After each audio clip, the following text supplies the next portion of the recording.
একজন হিন্দু হিসেবে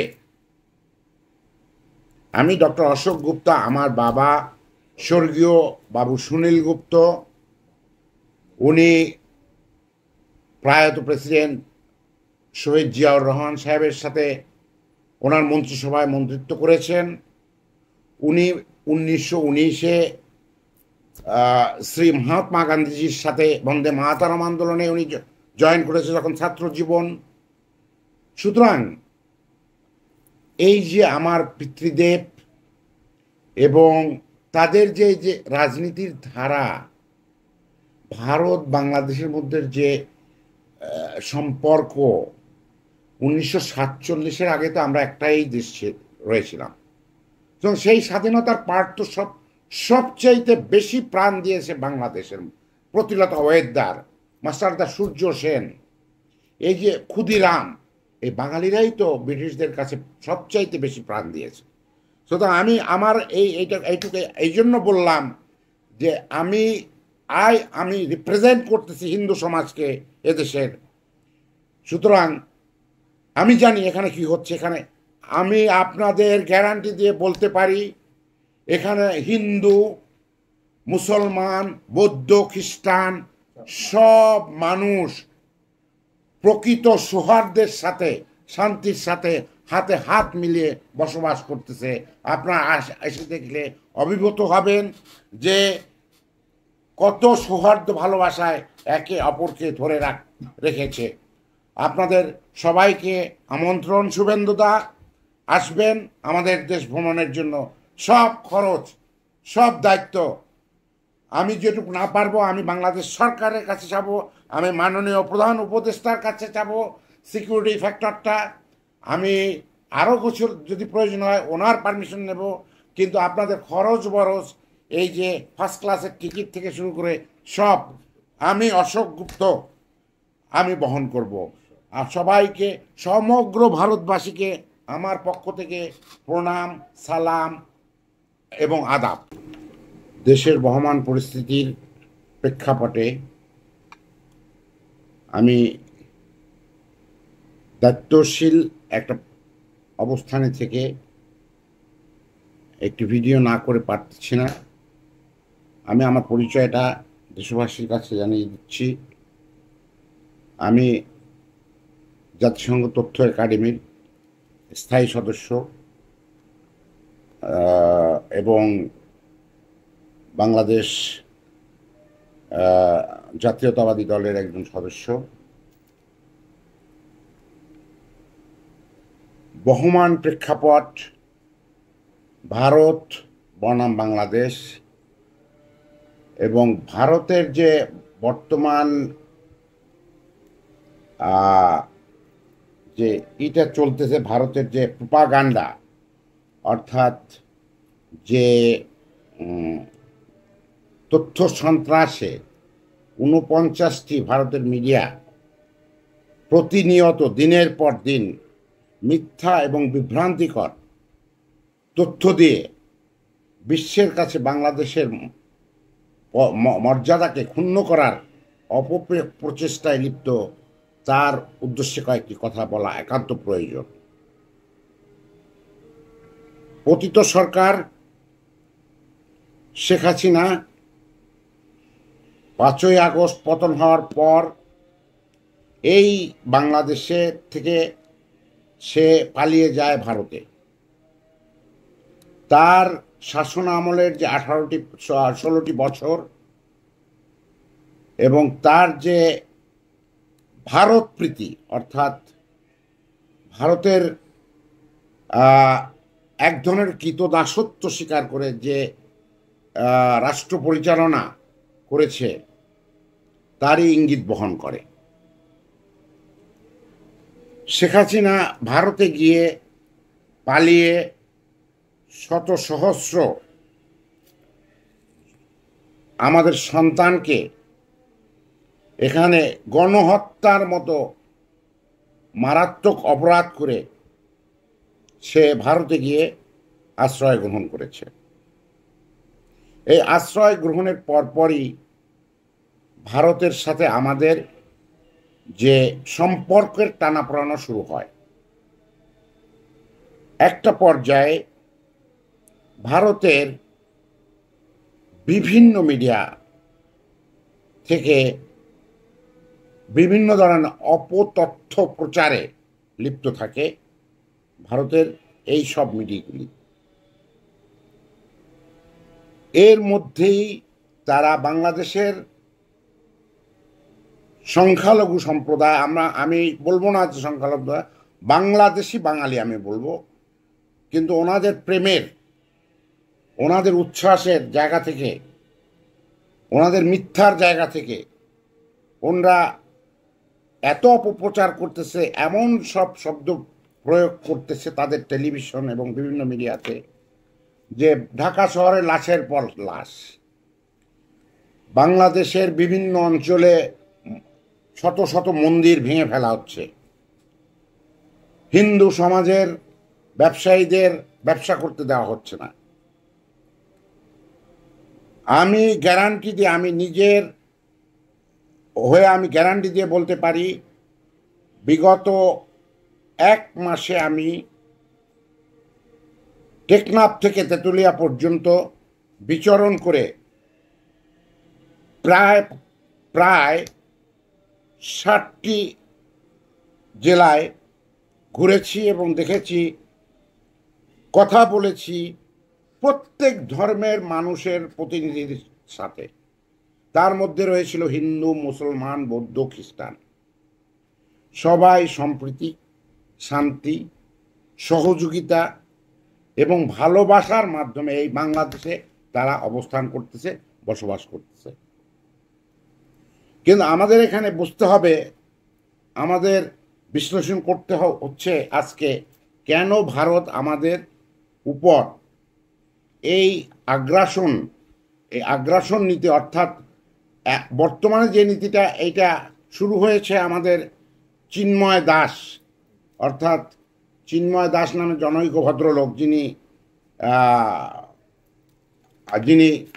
আমাদের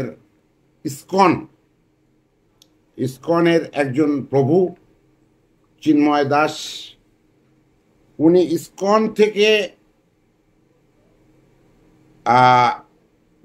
বেশ কয়েকটি মিটিংও করেছে এবং সেখানে উনি বিভিন্ন ধরনের আওয়ামী এবং পতিত সরকারের সব কুখ্যাত ব্যক্তিদের সমন্বয়ে এই মিটিংগুলি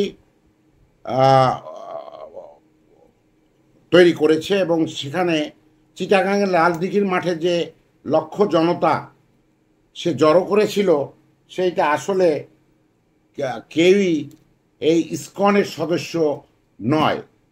সমগ্র চিটাগাংকে হিসাব করলে সর্বোচ্চ 5000 ইসকন সদস্য হতে পারে। সেখানে পতিত স্বৈরাচারের দালালদেরকে বিভিন্ন ধরনের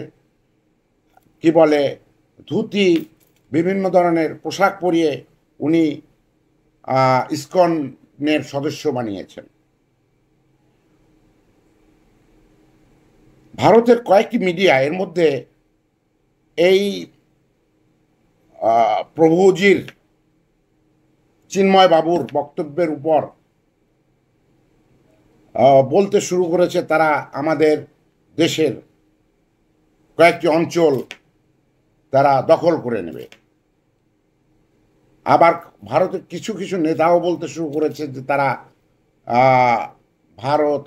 আমাদের বর্ডার মার্চ করবে, সেখানে সৈন্য মোতায়েন করবে।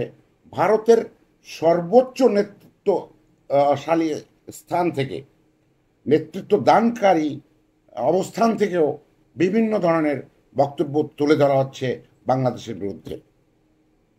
আমরা একটু পিছনে না গেলে এই ব্যাপারটা ক্লিয়ার হচ্ছে না। আমরা যদি 1971 সালে আমরা ব্যাক করি, 1971-এ আমরা ভারতকে সাথে নিয়ে বাংলাদেশকে মুক্ত করেছি, পূর্ব পাকিস্তানকে বাংলাদেশে রূপান্তরিত করা হয়েছিল। আমরা নিঃসন্দেহে তাদের সেই সাহায্যের অবদানকে অস্বীকার করতে পারি না। কিন্তু এখানে প্রশ্নটা আসতেছে যে ভারত যে সাহায্যের অবদান, যে সহযোগিতা আমাদের কাছে রেখেছে, তাতে ভারতেরও মূলত অনেক নিজস্ব কলাকৌশল ছিল। অর্থাৎ 1965-তে পাকিস্তানের সাথে যুদ্ধে যখন ভারত কিছুটা হেরে যায় বা পরাজিত হয়, তখন 71-এর এই পূর্ব পাকিস্তানকে যাতে পাকিস্তান থেকে বিচ্ছিন্ন করা যায়, এটা ছিল ভারতের উদ্দেশ্য। আর একই সাথে আমরা বাংলাদেশি বাঙালিরা, আমাদের উদ্দেশ্য ছিল একটা স্বাধীন সার্বভৌমত্ব দেশ। এই দুইটি কম্বিনেশন অফ ইন্টারেস্ট এক হয়ে যাওয়ায় আমরা রূপান্তরিত হয়েছে একটি স্বাধীন স্বতন্ত্র দেশে, যার নাম হয়েছে বাংলাদেশ। 71 পরবর্তী সময়ে যতগুলি সরকার এই দেশে বিরাজমান ছিল, একমাত্র শহীদ প্রেসিডেন্ট জিয়াউর রহমান ব্যতীত সব সরকারকেই ভারতের প্রত্যক্ষ পরোক্ষ নীতিকে বা তার নির্দেশকে বা জোর করে চাপিয়ে দেওয়া তার স্বার্থকে মেনে চলতে হয়েছে। ব্যতিক্রম ছিলেন শহীদ প্রেসিডেন্ট জিয়াউর রহমান, যিনি ক্ষমতা গ্রহণের পর বহুদলীয় গণতন্ত্র, মানুষের বাক স্বাধীনতা, বাংলাদেশের সাথে চায়না এবং অন্যান্য পার্শ্ববর্তী দেশের সুসম্পর্ক এবং এই আঞ্চলিক 7টি দেশকে নিয়ে তিনি 1985 সালে যে উদ্যোগ নেয় আঞ্চলিক সহযোগিতার, দক্ষিণ এশিয়ার আঞ্চলিক সহযোগিতা সার্ক নামে যে সংগঠনের তিনি উদ্যোক্তা ছিলেন। তৎপরবর্তী সময়টা ভারতের ক্রমাগত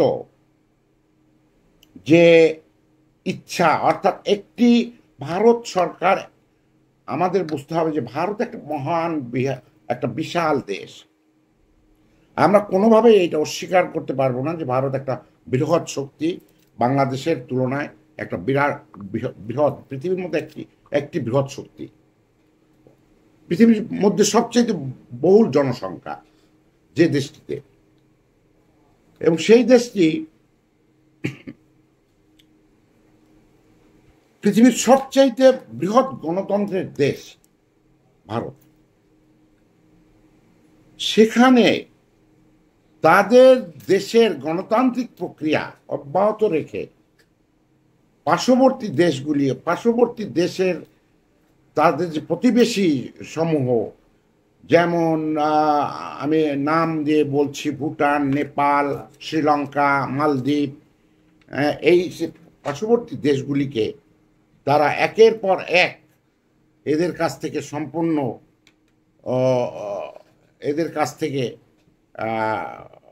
এদের সাথে সম্পর্কের বৈরিতা অ্যাগেইন। অর্থাৎ প্রশ্নটা হচ্ছে এখানে যে প্রত্যেকটা জাতি, ছোট হোক বড় হোক, সে আকারে ছোট হতে পারে, সে আকারে বড় হতে পারে, কিন্তু প্রত্যেকটা জাতি চায় তার আত্মসম্মান বোধ। আজকের বাংলাদেশের সাথে যে বহমান সমস্যা, বাংলাদেশের মানুষের, এই 18 কোটি মানুষের একটাই দাবি, ভারতের সাথে আমরা সুসম্পর্ক বজায় রাখবো। ভারত আমাদের বন্ধু, আগেও ছিল, এখনো আছে। প্রফেসর ডক্টর মোহাম্মদ ইউনূস, উনি কখনো ভারত বিরোধী কথা বলে নাই। উনি কয়েকটা স্পিচ যেটা প্যারিসে দিয়েছেন, উনি এক ন্যায্য কথা বলেছেন। উনি এই প্রথম ব্যক্তি 53 বছরে বাংলাদেশের একমাত্র ব্যক্তি যিনি বাঘের চোখে চোখ রেখে কথা বলেছেন। অর্থাৎ এটার মধ্যে আমরা অন্যায় বলতে পারি না। তখনও উনি এই দেশের রাষ্ট্র ক্ষমতার গ্রহণ করেননি। একজন জেনারেল ফিগার হিসাবে তার বক্তব্য তুলে ধরা হয়েছে। যখন উনি 8 তারিখে 8ই আগস্ট ক্ষমতা গ্রহণ করেন, উনি ওনার মুখ থেকে কখনো এই জাতীয় ভারত বিদ্বেষী বক্তব্য উঠে আসেনি। দায়িত্বশীলতার সাথে উনি ওনার বক্তব্য দিয়েছে। উনি বাংলাদেশে এয়ারপোর্টে বসেই বলেছে, ওনার বক্তব্য তুলে ধরেছে যে আমি এই দেশটা একটা পরিবার, এখানে হিন্দু, মুসলমান, বৌদ্ধ, খ্রিস্টান, বিভিন্ন মত, বিভিন্ন পদ, বিভিন্ন দল থাকতে পারে, কিন্তু আমরা সবাই মিলে একসাথে এই এই 550-650 বর্গ মাইলের মধ্যে বসবাস করব একটি পরিবার হিসেবে। এর চাইতে বড় একটি বাণী, একটি রাজনৈতিক প্রেক্ষাপট হতে পারে না। একটি একটি একটি পরিপূর্ণ, নিরপেক্ষ এবং চিন্তা সম্পন্ন, সুচিন্তা সম্পন্ন বক্তব্য উনি দিয়েছেন। তৎপরবর্তী উনি 8 তারিখ উনি শপথ গ্রহণ করলেন। উনি দেশের বিভিন্ন অবস্থা নিয়ে 1 সপ্তাহের মধ্যে অবগত হলেন।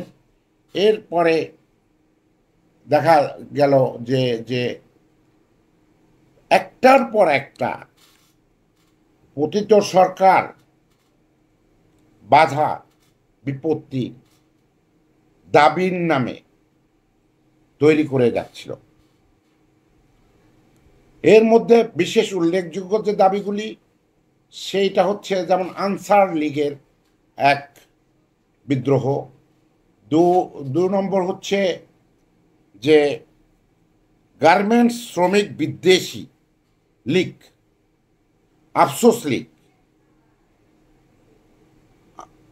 ক্ষমতা লোভী লীগ, ইসকন লীগ, এই বিভিন্ন এই পতিত আওয়ামী লীগ একটা ভেঙে গিয়ে বিভিন্ন লীগে, বিভিন্ন ছত্রছায়ায় তারা দেশের বিরুদ্ধে কাজ করা শুরু করলো, দেশের আর্থিক অর্জনকে বিপন্ন করা শুরু করলো, দেশের মধ্যে একটা আনরেস্ট, একটা অরাজকতা সৃষ্টির অপপ্রয়াস তৈরি করলো এবং বর্তমানেও করে যাচ্ছে। আমি ভারতীয় 49টি বা 50টি বা 52টি বা ততোধিক মিডিয়া এবং ব্যক্তিবর্গকে অশেষ ধন্যবাদ জ্ঞাপন করছি। আপনাদেরকে সমগ্র ভারতবাসীকে আমি আন্তরিকভাবে ধন্যবাদ জ্ঞাপন করছি, কারণ আপনারা হয়তো এই জিনিসগুলি অবগত নন, কিন্তু বিশেষ করে আমার ধন্যবাদ এই মিডিয়া গুলিকে, যে তারা বাংলাদেশের, আবারও বলছি, 53 বছরে যা সম্ভব হয়নি সেই ধরনের একটি মহৎ কাজ তারা সম্পন্ন করেছে তাদের এই অপপ্রচারের মাধ্যমে। অর্থাৎ বাংলাদেশের বহু মত, অনেক ধর্ম, অনেক চিন্তা, পরিকল্পনাবিদ, বুদ্ধিজীবী, কৃষক, শ্রমিক, মেহনতি মানুষ, রিক্সা চালক, সবাই এক সূত্রে তাদের এই অপপ্রচারে এক সূত্রে জনাব ডক্টর প্রফেসর মোহাম্মদ ইউনূসের নেতৃত্বে সংগঠিত হয়েছে। দেশ এক হয়ে গেছে। বাংলাদেশের 18 কোটি মানুষের মতামত এক সুতায় বেঁধে দিয়েছে এই ভারতের অপপ্রচার।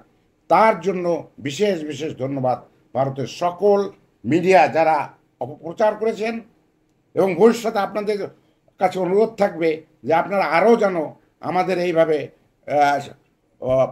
পরিচ্ছন্নভাবে আপনাদের ভাষায় এপাশ থেকে ওপাশ দৌড় দিয়ে, মানে কি বলা যায়, যে কিছু মলম বিক্রেতার মতো বক্তব্য দিয়ে এই জিনিসগুলি তুলে ধরবেন। এবার আসুন আমরা আমাদের প্রসঙ্গ বাবু চিন্ময় কুমার দাস বা চিন্ময় কুমার গোস্বামী, উনি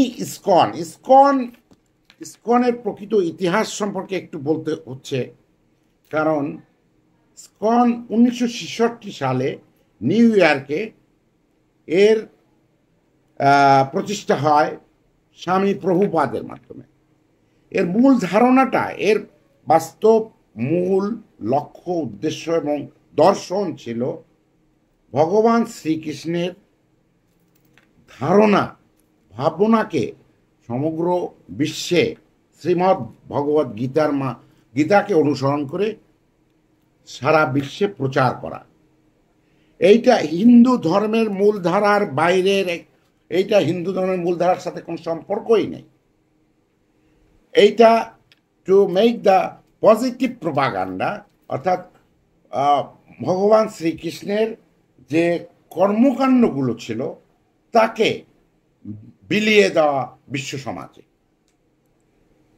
আমরা আজকের যেটা এখানে বাংলাদেশে যে ঘটনাটা ঘটেছে,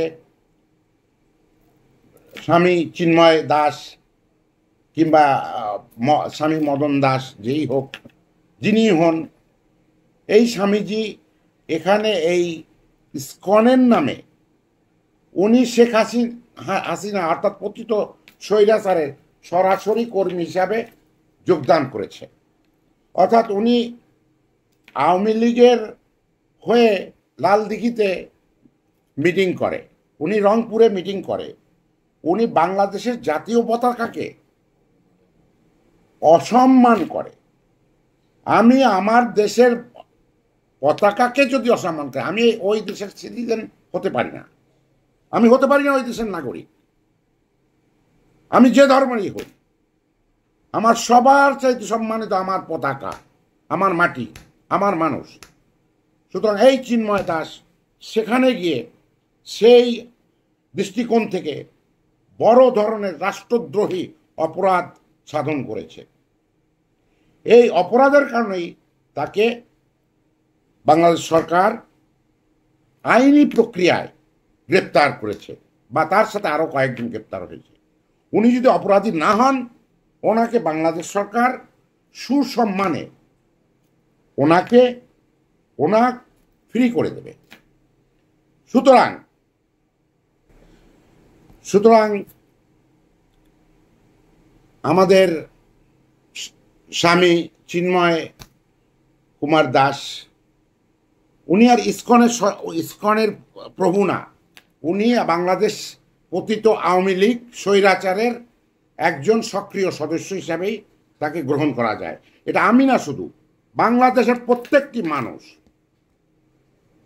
আমি ভারতকে বলবো, আমি ভারতের চিন্তাশীল যে থিঙ্ক ট্যাঙ্কের মহতি ব্যক্তিদের, মাননীয় প্রধানমন্ত্রী নরেন্দ্র মোদী মহোদয়কে, ওনার যে সার্কেল রয়েছে, বা দ্য হিন্দু, এনডিটিভি, বড় বড় যে সংবাদ মাধ্যম রয়েছে, আপনারা ভালো করে ফ্যাক্ট চেকিং শিট তৈরি করেন এবং প্রত্যেকটি জেলায় যে অপপ্রচার করা হচ্ছে তার একটি সুন্দর জরিপ করেন, বিশ্লেষণ করেন, তারপর এইসব অপপ্রচার থেকে বন্ধ করে বন্ধুত্বের হাত বাড়িয়ে দেন। আপনাদের সাথে অবন্ধুত্ব সম্পর্ক করা আমাদেরও লাভ নেই, তেমনি আপনাদেরও আমার বিশ্বাস কোনো লাভ নেই। আপনারা আমাদের চিরকালের বন্ধু ছিলেন, চিরকালই আমাদের বন্ধু থাকবেন, এইটাই বাঙালি জাতি, বাংলাদেশি বাঙালি জাতি বিশ্বাস করে।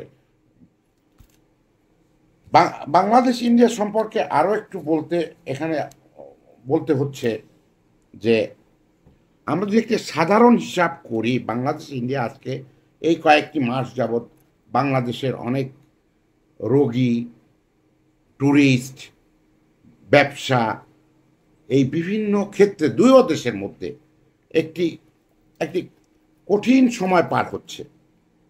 অর্থাৎ এই সময়টি কোনো দেশ, বাংলাদেশের জন্য কাঙ্ক্ষিত নয়, তেমনি কাঙ্ক্ষিত নয় ভারতের মতো এক মহান উদার গণতান্ত্রিক দেশের জন্য। আমরা যদি দেখি যে ইয়ার অন ইয়ার যে এক্সপোর্ট ইম্পোর্ট বাংলাদেশ ইন্ডিয়ার মধ্যে আমাদের সংঘটিত হয়, তাতে ভারত বাংলাদেশে নিয়ার অ্যাবাউট $13.8 billion এক্সপোর্ট করে। On the other hand Bangladesh ±$2 billion ভারতে বিভিন্ন পণ্য সামগ্রী এক্সপোর্ট করে। এইটা ব্যবসায়ের একটা বড় খাত দুই দেশের জন্য। এছাড়া ভারত বাংলাদেশ থেকে প্রায় $10 বিলিয়ন রেমিটেন্স, অর্থাৎ one of the largest remittance giver country Bangladesh to India. অর্থাৎ ইন্ডিয়া এই রেমিটেন্সটা পাচ্ছে বাংলাদেশ থেকে $10 বিলিয়ন পার ইয়ার, যেখানে বাংলাদেশ অলমোস্ট ইয়ারলি রেমিটেন্স সারা বিশ্ব থেকে রেমিটেন্স পায় 18.8 billion on the year of 2017। এছাড়া চিকিৎসা খাত, ট্যুরিজম, মেডিকেল ট্যুরিজম, ভারত বাৎসরিক 1.3 থেকে 1.4 বিলিয়ন ডলার প্রতি বছর আয় করে বাংলাদেশ থেকে।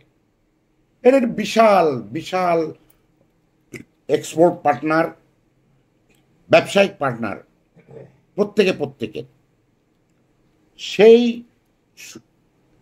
সেই কারণেই আমাকে বলতে হচ্ছে যে আমরা এই বৈরী সম্পর্ক, এই বৈরিতা না রেখে আমাদের সুসম্পর্ক তৈরি করা সবচাইতে গ্রহণযোগ্য এবং বাস্তবসম্মত বলে আমি মনে করি। এরই মধ্যে আরও কিছু ঘটনা ঘটে গেছে, একটু আমি হালকা বলছি। যেমন আমাদের ত্রিপুরায় আমাদের কনসুলেট জেনারেলে হামলা হয়েছে, কাঙ্ক্ষিত নয়। এইটা ভারতের মতো একটা মহৎ বিশাল দেশের কাছে এইটা কাঙ্ক্ষিত নয় কোনো অবস্থাতেই। আবার অন্যদিকে আজকে একটা মিছিল করা হয়েছে, ঘেরাও অভিযান বা মিছিল করা হয়েছে, কিন্তু প্রশ্নটা ওখানে নয়। ভারতেও একটা গ্রুপ রয়েছে যারা এই সম্পর্কটাকে আরো উস্কিয়ে দিচ্ছে। আবার বাংলাদেশেও ঠিক অনুপাতিক হারে একটা গ্রুপ রয়েছে যে সম্পর্কটা যেন আরো তিক্ততার দিকে যায়। এর মধ্যে পার্শ্ববর্তী কিছু দেশ রয়েছে যাতে এই তিক্ততাটা সর্বোচ্চ পর্যায়ে নিয়ে যাওয়া যায়। সুতরাং ভারতকে বুঝতে হবে বড় ভাই হিসেবে থাকতে হলে অপরকে সম্মান, আপনাকে আপনার সম্মানের জায়গা দিতে হবে। ডক্টর প্রফেসর ইউনূস একটা কথাই বলতে চেয়েছে সমগ্র জাতির পক্ষ থেকে, যে আমরা আত্মসম্মানের সাথে আপনাদের সাথে থাকব।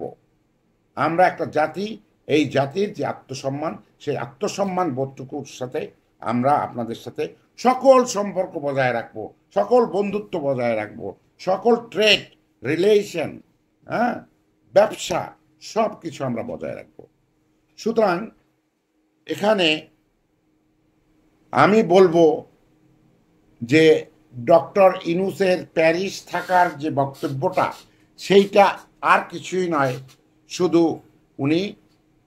উনি ফিরে চেয়েছেন আত্মসম্মান বোধকে ফিরিয়ে দিন। আমরা ছোট হতে পারি, আমরা একটি ছোট্ট দেশ হতে পারি, আমরা আত্মসম্মান রয়েছে। Bangladeshi Bangali, born with dignity, live with dignity, die with dignity, এটাই উনি বলতে চেয়েছে। সুতরাং আমার বিশ্বাস, আমার এই বক্তব্যের মধ্য দিয়ে ভারত আমাদের পরম নিকটস্থ প্রতিবেশী দেশ, তাদের মধ্যে একটা জায়গা, তাদের যে চিন্তাশীল সমাজের মধ্যে একটা জায়গা চলে আসবে যে আমাদের দুই দেশের মধ্যে আবারও যা হয়ে গেছে এই কদিনের, আবারও সুন্দর করে সম্পর্ক তৈরি করা, সব অচল অবস্থা, অর্থাৎ এই বাণিজ্য ক্ষেত্রে, ভিসা ক্ষেত্রে, চিকিৎসা ক্ষেত্রে, কিংবা অন্য যে কূটনৈতিক ক্ষেত্রে অন্য সব ক্ষেত্রগুলিকে আবারও সম গতিতে নিয়ে আসা এবং দুই দেশের মধ্যে সুসম্পর্ক নতুন করে নতুন দ্বার উন্মুক্ত করা। আর এই দ্বার উন্মুক্তর প্রধান দায়িত্ব বড় ভাই হিসেবে, আপনার বড় ভাই বড় দেশ হিসেবে আমি বিশ্বাস করি মহামতি মাননীয় প্রধানমন্ত্রী নরেন্দ্র মোদী মহোদয়। কারণ আপনারা বড় দেশ, আপনাদের অনেক ব্যাপক একটা কি বলা যায় থিঙ্ক ট্যাঙ্ক রয়েছে।